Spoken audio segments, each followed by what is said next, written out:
नमस्कार साथियों, सीसीआई के ऑनलाइन प्लेटफॉर्म पे आपका हार्दिक स्वागत है। सीसीआई की टेस्ट सीरीज ऑनलाइन और ऑफलाइन दोनों माध्यम में चल रही है चतुर्थ श्रेणी भर्ती के लिए। ऑनलाइन इस टेस्ट सीरीज की फीस मात्र 21 रुपये। इस 21 रुपये में आपको 21 टेस्ट मिलेंगे, मतलब प्रति टेस्ट 1 रुपया फीस है। और इस फीस में आप टेस्ट दे सकते हो। टेस्ट फॉर्मेट में होगा, जहाँ आपको प्रश्न उत्तर दिखेंगे, आप उनको आंसर लिख के फिर सबमिट करोगे, फिर आपका रिजल्ट आएगा कितने सही हुए कितने गलत हुए। और उसके बाद में आपकी रैंक भी आएगी कि जितने विद्यार्थियों ने टेस्ट दिया उसमें से आपकी रैंक कौन सी है। इसके अलावा उसकी पीडीएफ मिल जाएगी जिसको आप प्रिंट करके रख सकते हो। आंसर की पीडीएफ मिल जाएगी। आंसर की व्याख्या सहित होती है, उसमें गणित के प्रश्नों का वीडियो सॉल्यूशन भी होता है। आज के जो टेस्ट का पेपर है, ये टेस्ट पेपर नंबर 7 है और इसका वीडियो सॉल्यूशन। आज का अपना टॉपिक रहेगा गणित का साधारण ब्याज। पहला प्रश्न, किसी राशि पर 6% की वार्षिक दर से 4 वर्षों का साधारण ब्याज उसी राशि से 2280 रुपये कम है, तो वह राशि क्या होगी? वह राशि मतलब मूलधन। मूलधन को मान लीजिए 100% और इसका जो ब्याज होगा 6% की दर से 4 वर्ष का, 6% की दर से 4 वर्ष का ब्याज होगा 24%। ये 24% घटा दीजिए, दोनों का अंतर आ जाएगा। प्रश्न में ब्याज और मूलधन का अंतर दे रखा है कि उस राशि का ब्याज उस राशि से 2280 कम है। उस राशि से मतलब राशि मूलधन और ब्याज 24, इन दोनों का अंतर लिखेंगे तो ये अंतर आएगा 76%। और इस 76% का मान आपको दे रखा है 2280। 1% का मान कितना होगा, तो आप 2280 में भाग देंगे 76 का, 6×3 = 18, ये 30 बार कट जाएगा। और मूलधन ज्ञात करना है मतलब 100%। 100% का मान कितना हो जाएगा, तो 30 गुणा 100, और 30 का 100 से गुणा करेंगे तो इसका आंसर आ जाएगा 3000। ये इसका आंसर है 3000, ऑप्शन नंबर 1। दूसरा, 1600 रुपये का 2 वर्ष 3 महीनों में साधारण ब्याज 252 है। ब्याज की दर ज्ञात करो। दर ज्ञात करनी है तो दर का सूत्र है दर बराबर ब्याज गुणा 100 बटे में मूलधन गुणा समय। ब्याज 252 है, गुणा 100, मूलधन 1600 है, गुणा समय 2 वर्ष 3 महीने हैं। 2 वर्ष 3 महीनों को वर्ष में लिखेंगे तो 3/12 लिखेंगे। 2 सही 3×12 से कट जाएगा 1/4। 4 का 2 से गुणा 8 ने 1 9, 9/4 वर्ष है। समय जो है वो कितना है, 9/4 वर्ष है। तो इसको लिखेंगे 9/4। 4 16 से कट जाएगा 4 बार, ये 100 कट जाएगा। 252 बटे में 4 गुणा 9। पहले 4 का भाग दे देते हैं, 6 चौके 24, एक शेष बचेगा 63। 63 में 9 का भाग 7 बार, तो इसमें जो ब्याज की दर है वो कितनी आ जाएगी, 7% आ जाएगी। इसमें थोड़ा सा ध्यान ये रखना था, 2 सही 1/4 को आप 9/4 लिखेंगे। ये समय इस तरीके से लिखना है। 4 को 16 से काट सकते हैं, 100 कट गया, 4 9 का भाग दे दिया। तो इसका आंसर आएगा ऑप्शन नंबर सी, 7%। अगला, प्राची ने 550 रुपये 5% की दर से साधारण वार्षिक ब्याज दर पर लेती है। 4 वर्ष बाद उसे कितनी धनराशि अदा करनी होगी? मतलब 4 वर्ष बाद उसे कितने रुपए देने होंगे, मतलब मिश्र धन पूछा है, न कि ब्याज पूछा है। पहले तो अपने ब्याज याद कर ले। 550 रुपये का 5% की दर से 4 वर्ष का ब्याज। 550 रुपये पर 5% की दर से 4 वर्ष का, 5 के 20, 20 100 से कट जाएगा 5 बार, 5 55 से 11 बार, 110 रुपये। तो इसका ब्याज आएगा वो आएगा 110 रुपये। अब ये कितने रुपए देगी, मतलब मिश्र धन है। 550 में 110 ब्याज जोड़ दो, 659 रुपये देगी। वापस कितने रुपए देगी, 660।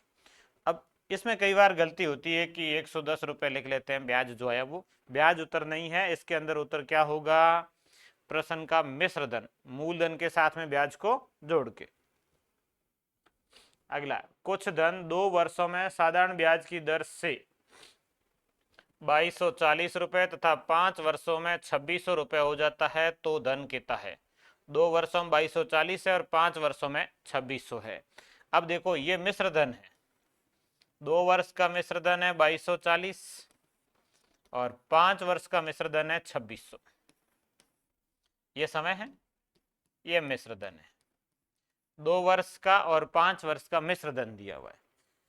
2 वर्ष और 5 वर्ष के मिश्र धन में जो अंतर आएगा वो आएगा 3 वर्ष के ब्याज का, क्योंकि मूलधन तो दोनों में ही है। अंतर क्या है, 3 वर्ष का ब्याज। 3 वर्ष का साधारण ब्याज कितना है, तो 2600 में से 2240 घटा लीजिए। 2600 में से 2240 यदि घटाएंगे तो शेष बचेगा 359। 3 वर्षों का जो ब्याज है वो कितना है, 360 है। 1 वर्ष का ब्याज कितना होगा, तो 360 में 3 का भाग देंगे, 120 रुपये।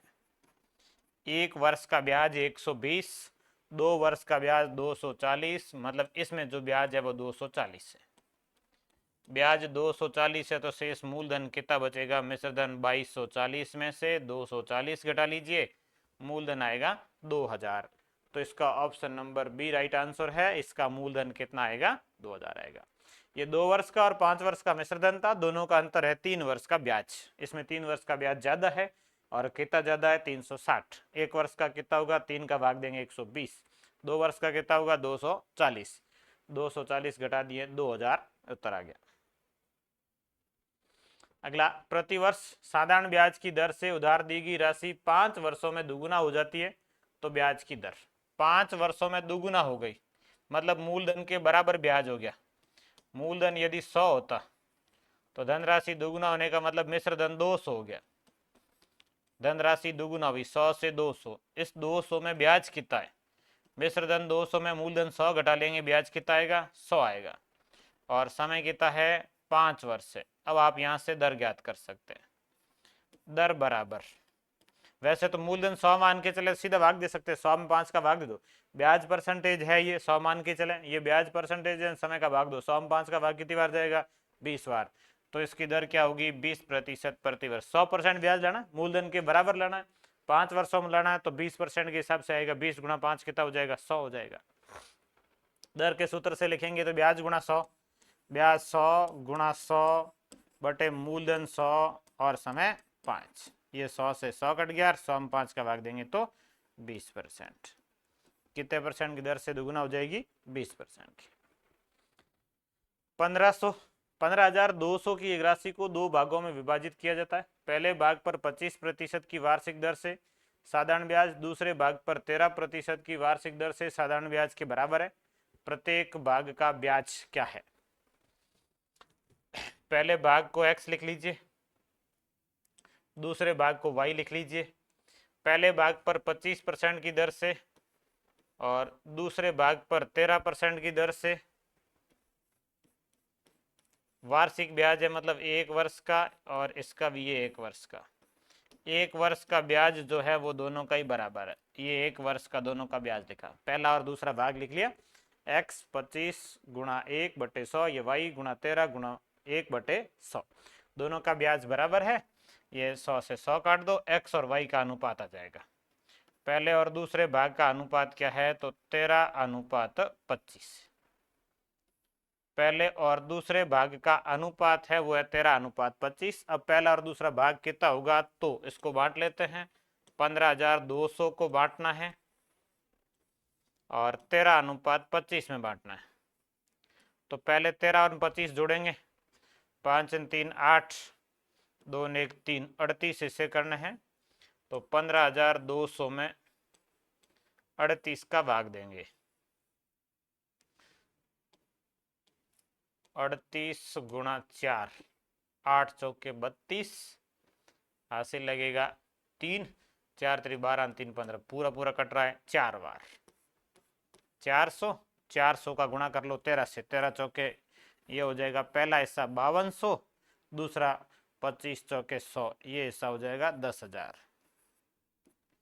ये तो है मूलधन 5200 और 10,000 दोनों हिस्सों का। पहले हिस्से का 5200 और दूसरे हिस्से का 10,000 है। अब आपको पूछा इसका ब्याज, ब्याज किसी का भी लिखो बराबर है, इसका लिखो चाहे इसका लिखो। तो अपन दूसरे हिस्से का ब्याज लिख लेते हैं। 10,000 पर ब्याज है वो कितना है, तो 13% की दर से 1 वर्ष का ब्याज। ये 2 जीरो कट जाएंगे, 13 का 100 से गुणा कितना हो जाएगा, 1300। तो प्रत्येक भाग का ब्याज कितना है, 1300 रुपए है। इसमें आपको केवल ब्याज पूछा है, मूलधन नहीं पूछा। ये मूलधन है और ब्याज कितना आएगा, तो 13 से 100 गुणा करेंगे 1300 जाएगा। यदि 6 वर्ष के लिए साधारण ब्याज मूल राशि का 30% हो, तो बताइए कि वो मूल कितने वर्ष में मूल राशि के बराबर हो जाएगा। 6 वर्ष का ब्याज 30% है, 30% कितने वर्ष में, 6 वर्ष में। इसका मतलब वार्षिक कितना है, 5%। 30% ब्याज है 6 वर्ष का, मतलब वार्षिक ब्याज है 5%। मूलधन के बराबर मतलब 100% ब्याज कितने वर्षों में होगा, 5% वार्षिक। और 100% लाने के लिए 100 में 5 का भाग दे दो, कितने वर्षों में, 20 वर्षों में। तो मूल राशि के बराबर कितने वर्ष में हो जाएगा, 20 वर्ष में हो जाएगा। किसी धनराशि पर 4% वार्षिक दर से 8 माह का साधारण ब्याज, उसी धनराशि पर 5% की वार्षिक दर से 15 मास के साधारण ब्याज से 129 रुपए कम है, तो वह धनराशि क्या होगी। 4% की दर से 8 माह का ब्याज और उसी धनराशि पर 5% की दर से 15 माह के साधारण ब्याज से, इन दोनों का ब्याज परसेंटेज लिखते हैं। 4% की दर से 8 माह का साधारण ब्याज और 5% की दर से 15 माह का साधारण ब्याज। तो ये 8 चौके 32 संख्याएं काट देते हैं। 4 से कट जाएगा ये 2 बार, ये 4 से 3 बार। 4 गुणा 2 8/3। इसका जो ब्याज है वो 8/3% है। इधर संख्याओं को 3 से काट देते हैं। 3 से कटेगा ये 5 बार, ये 3 से कटेगा 4 बार। 5 पंजे 25। ये ब्याज है वो 25/4% है। एक ब्याज है 8/3%, एक है 25/4%। इन दोनों ब्याज का अंतर है वो है 129 रुपए। दोनों ब्याज का अंतर 129 रुपए। ये ज्यादा, इसमें से ये घटाओ, बराबर 129 कितने परसेंट हो जाएगा, तो 25/4 माइनस 8/3। इनका एलसीएम लेना पड़ेगा 12। इससे अच्छा है कि संख्याएं काटो ही मत, तो सीधा पता चल जाएगा। संख्याएं काटते नहीं है, अपन काटते नहीं है। तो ये 8 चौके 32, 32/12 और ये 15 गुणा 5 75/12। संख्याओं को काटते नहीं है तो ये आता 32/12 और ये 75/12। दोनों का अंतर 75 में से ये 32 घटा लीजिए। 75/12 माइनस 32/12। 5 में से 2 घटाएंगे तो 3 और 7 में से 3 घटाएंगे तो 4। 43/12% का अंतर है दोनों का। और इसका मान दिया हुआ 43/12% का मान है 129। 1% का कितना होगा, तो 129 में भाग देंगे 43/12 का, 12 गुणा में आ जाएगा। 43 129 से कट जाएगा 3 बार, 12 गुणा 3 36। 1% का मान है 36 और मूलधन ज्ञात करना मतलब 100%। 100% का कितना होगा, 36 गुणा 100 कितना हो जाएगा, 3600 रुपये। मूलधन कितना आएगा, 3600 रुपये होगा। थोड़ी सी कैलकुलेशन ये महीने दे रखे इसलिए हार्ड होगी, बाकी आसान होता। महीनों के हिसाब से तब कैलकुलेशन थोड़ी सी हार्ड है। साधारण ब्याज की वार्षिक दर 10% से 12.5%, मतलब 2.5% बढ़ी, 2.5। 2.5% बढ़ जाने पर किसी व्यक्ति की वार्षिक आय 1250 रुपये बढ़ जाती है। 2.5% का मान है 1249। एक वर्ष में 2.5% बढ़े, आय बढ़ी 1250। मूल राशि कितनी होगी, तो 100%। 100% के लिए 2.5 का भाग दे दो, 1250/2.5 और गुणा 100। ये पॉइंट हटेगा तो एक 0 आ जाएगा। 25 125 से 5 बार कट जाएगा, 5 और 4 0,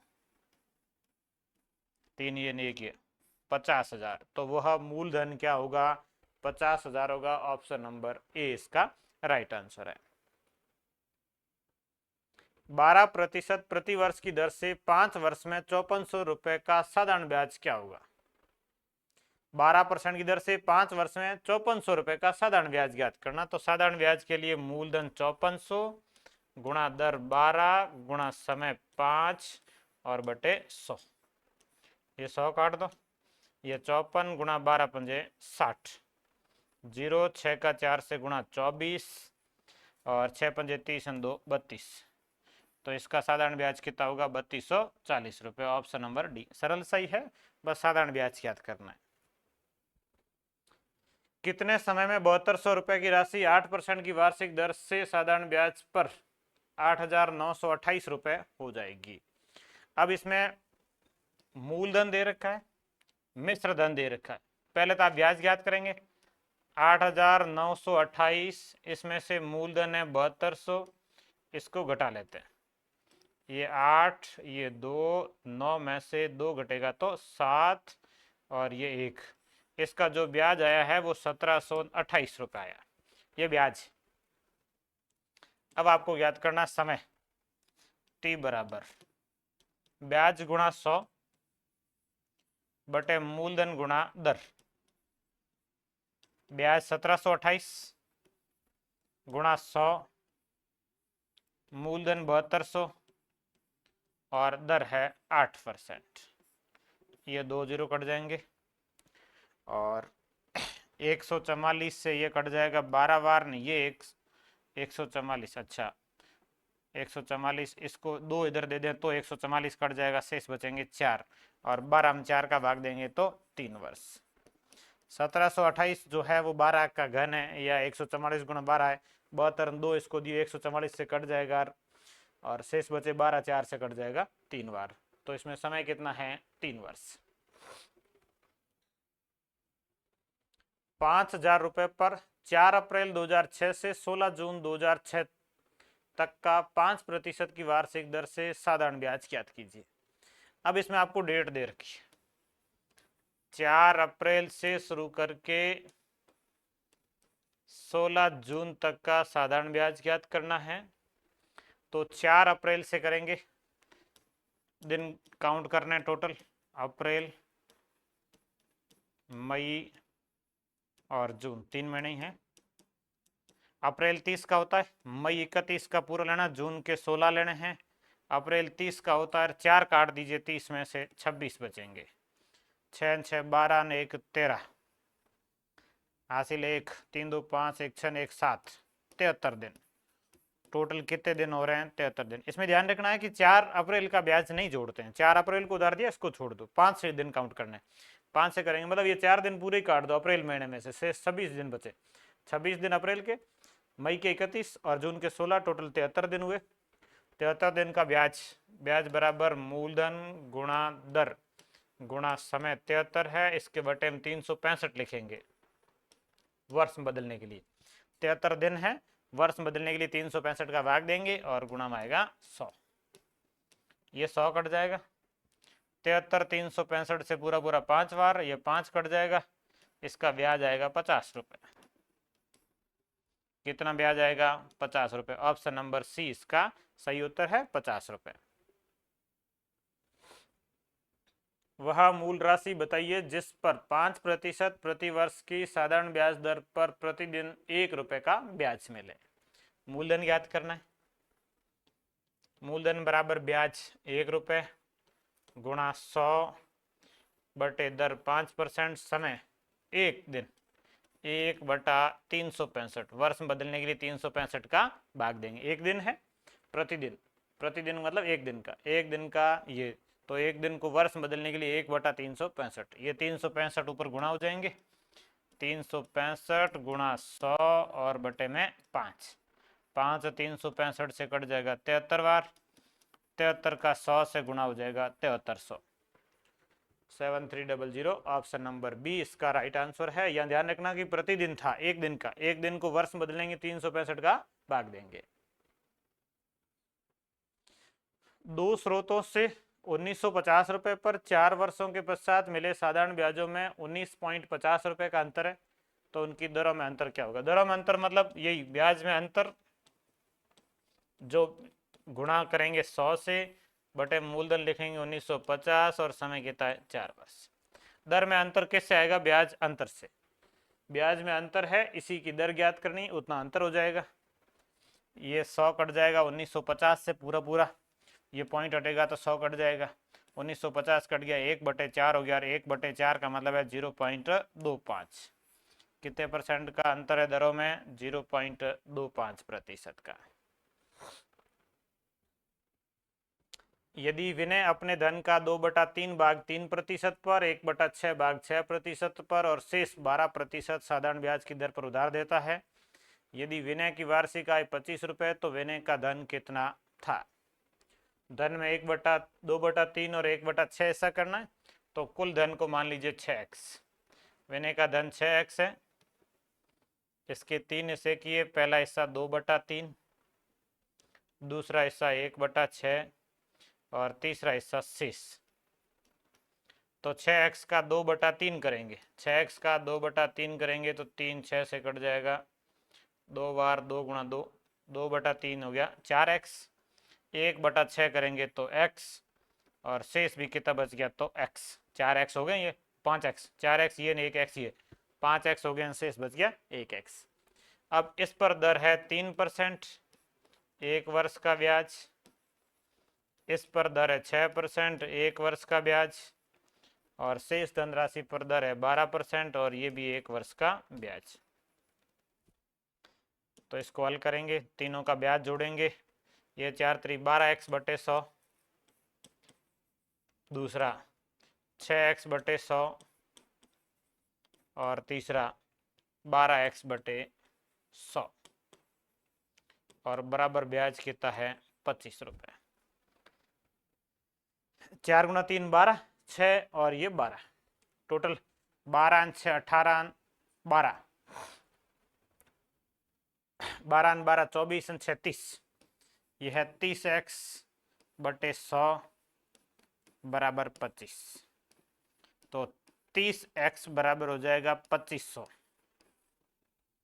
अब आपको ज्ञात करना है टोटल 6x। 6x ज्ञात करने के लिए दोनों में भाग दे देते हैं 5 का। 30x में 5 का भाग जाएगा 6x, 2500 में 5 का भाग जाएगा 500। कुल धन 6x था और 6x का मान कितना हो गया है? 500 रुपये हो गया। तो इसका option number C right answer है, 500 रुपये इसका कुल धन होगा। तो ये 25% थे, साधारण ब्याज के सरल सरल ही प्रश्न है, और वैसे इस परीक्षा में ज़्यादा हार्ड प्रश्न नहीं आएंगे अपने, नॉर्मल प्रश्न पढ़ के भी जाएंगे तो आप 15 में से 13 14 तो आराम से कर ही लेंगे। 1 2 प्रश्न मान लो कोई हार्ड आ जाए, बाकी इतने हार्ड प्रश्न नहीं आएंगे।